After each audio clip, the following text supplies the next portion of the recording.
Guys, yung ating nalutong broccoli with guys, magluto tayo ngayon ng gulay. Ayan.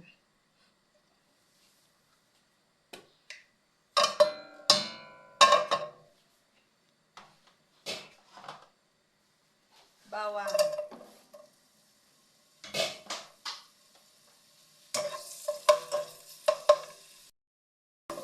Ayan, nag-brown na. Lagay natin ang oyster sauce.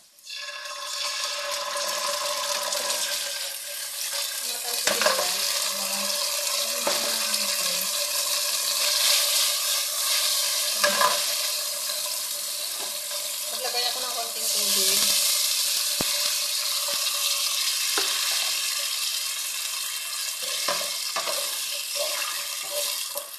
Pakuluan lang natin ito. Then, maglagay ako ng ito, yung Knorr cubes. Yan, konti lang. Parang 3/4 lang dito. Pampalasa. Dagdag lasa.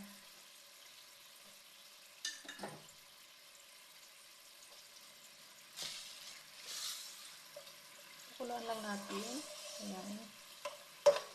Punawin lang natin ang Knorr cubes. Chicken cubes. Ayan, medyo malapot na yung sauce. Medyo magdagdag ako ng konti. So, ayan, okay na yan.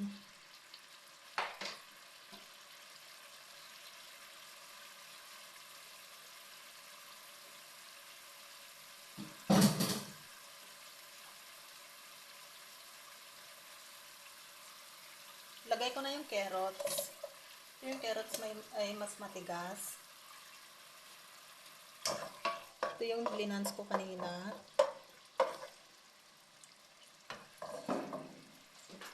Hindi na yung apoy. Ay, napulog. Then, isunod ko na ito. Broccoli. At saka yung green, ay, capsicum. Haluin ko lang.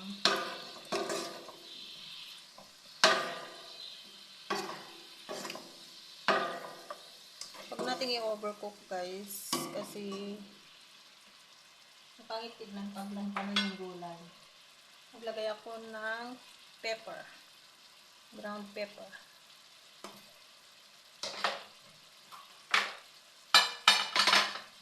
So, maglagay din ako ng onions. Ayan.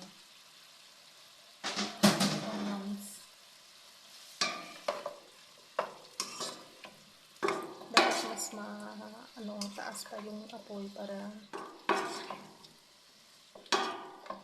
yan, ang ganda ng kulay. Oh, tingkad.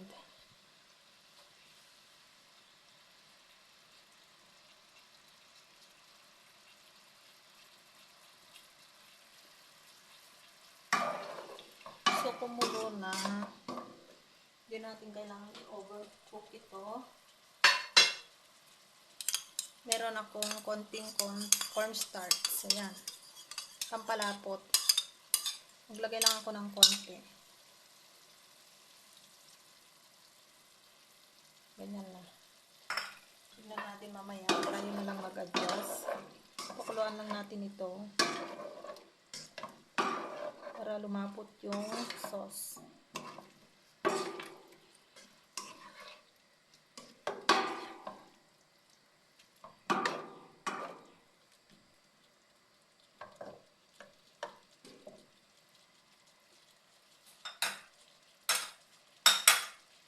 Tikman natin.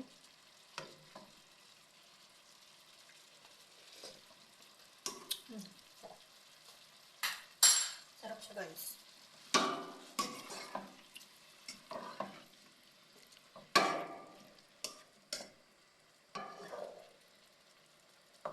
So, okay na to. Bali, hanguin ko na. Balik ko dito.